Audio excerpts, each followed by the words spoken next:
roxy.com ខំយ៉ាងណាទិញលក់ក្នុងទីផ្សារមួយណា roxy.com ពិសេសអស្ចារ្យផ្សារនោះនៅឯណាដាក់ទូរស័ព្ទឈប់ចរចាទៀងសោតតាបើកនេត្រាលើកហាត់ថាវាយប្រហារជាផ្សារអនឡាញដែលអ្នកត្រូវការ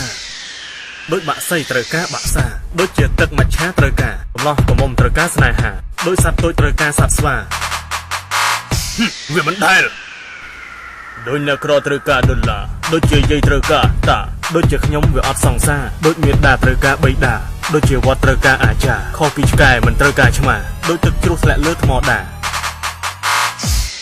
ប៉ុន្តែលោកសង្ឃមិនត្រូវការស្នេហាតែអ្នកបួសក៏ចេះឯកាដូចជាយុគត្រូវការចន្ទ្រាដូចផែនដីត្រូវការសូរិយាមនុស្សប្រមុខត្រូវការសូរាដោយមនុស្សស្មោះរងចាំសន្យាព្រោះតែខ្ញុំស្មោះស្នេហាមនុស្សមានថ្នាំត្រូវការម៉ាធ្វើឲ្យខ្សត់ខ្សោយបញ្ញាដូចជាមនុស្សត្រូវការនេត្រាដូចកន្លងត្រូវការបុប្ផាខុសពីខ្ញុំជាមនុស្សឯកាព្រោះតែខូចចិត្តជាមួយសង្សាររឿងលបងដូចខ្ញុំម្លេះណាត្រូវសង្សារក្បត់ស្នេហាព្រោះតែយើងជាមនុស្សឯកាត្រឹមទទួលតែភាពឈឺផ្សាមកផឹកទៅ